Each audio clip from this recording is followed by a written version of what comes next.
operation first.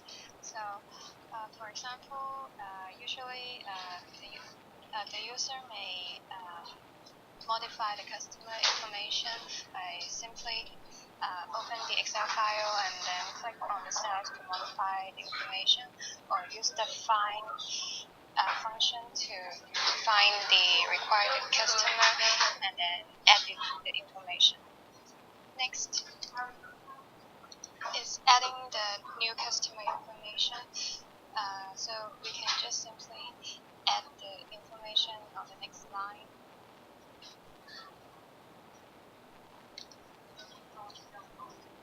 However, sometimes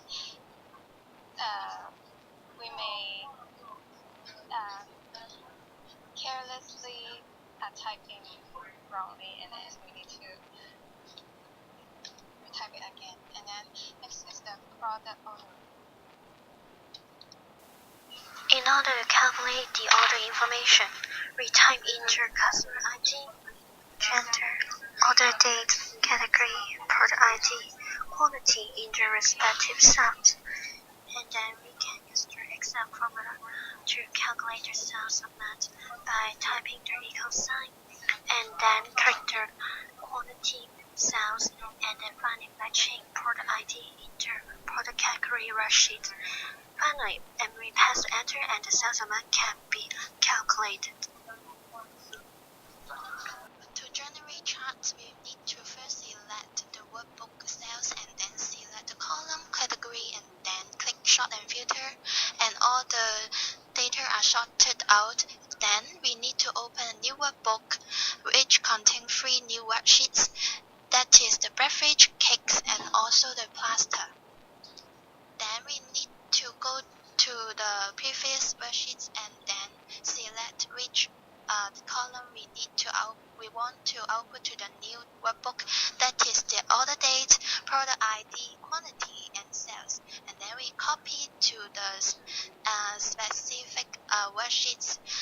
Then we need to generate charts and then click insert and then click the 2D column charts. Then charts is then appeared on the right hand side. Also, we can modify the title and also the x-axis of the charts.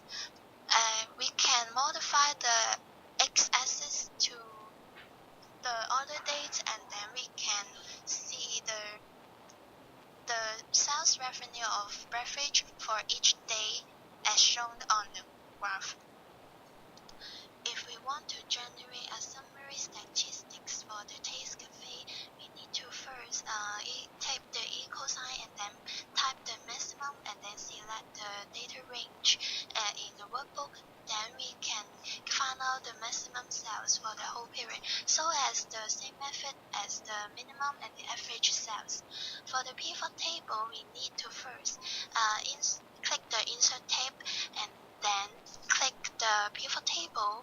Then we need to select the table range for analysis, and we need to specify a location where we want to output the pivot table. Then we need to click OK. Then we drag the gender to rows and then the cells to the values area. Then we can modify the different values of the cells, such as the maximum, minimum, average, and also the total sales. Then a pivot table is finished. Next, we will show you the user form application we generate. First of all, message and then click start, and then this is the menu, and there are 4 functions: membership, product ordering, generate charts, and generate reports. And then this is the next button and the previous button. So now we will show you the membership function first. So user need to open the file first. If the user did not select any file, click cancel, and then the application will tell you to choose again. And if the workbook is wrong, the user still need to choose again, and then finally user choose a right one, and then Can add or modify customer.